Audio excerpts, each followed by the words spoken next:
Human electricity. Electricity is everywhere, even in the human body. Our cells are specialized to conduct electrical currents. Electricity is required for the nervous system to send signals throughout the body into the brain, making it possible for us to move, think and feel. The elements in our bodies, like sodium, potassium, calcium and magnesium, have a specific electrical charge. Almost all of our cells can use these charged elements, called ions, to generate electricity. The contents of the cell are protected from the outside environment by a cell membrane.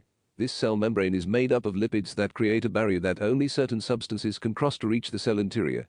Not only does the cell membrane function as a barrier to molecules, it also acts as a way for the cell to generate electrical currents.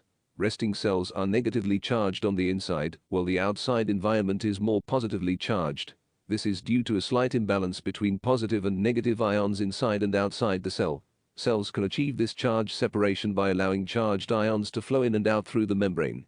The flow of charges across the cell membrane is what generates electrical currents. Cells control the flow of specific charged elements across the membrane with proteins that sit on the cell surface and create an opening for certain ions to pass through.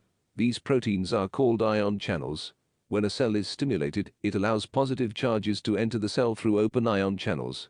The inside of the cell then becomes more positively charged, which triggers further electrical currents that can turn into electrical pulses, called action potentials. Our bodies use certain patterns of action potentials to initiate the correct movements, thoughts and behaviors.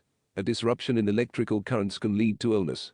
For example, in order for the heart to pump, cells must generate electrical currents that allow the heart muscle to contract at the right time.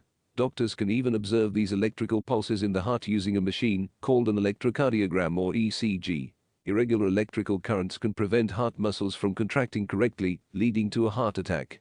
This is just one example showing the important role of electricity in health and disease.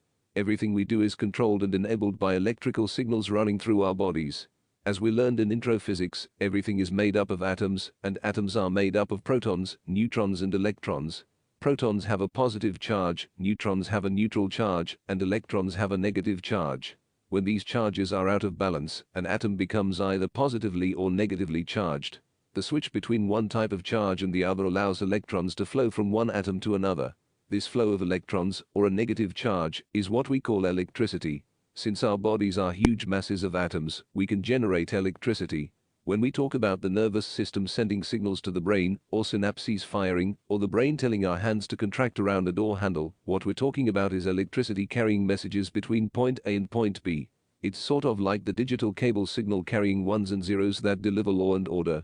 Except in our bodies, electrons aren't flowing along a wire. Instead, an electrical charge is jumping from one cell to the next until it reaches its destination. Electricity is a key to survival. Electrical signals are fast. They allow for a nearly instantaneous response to control messages.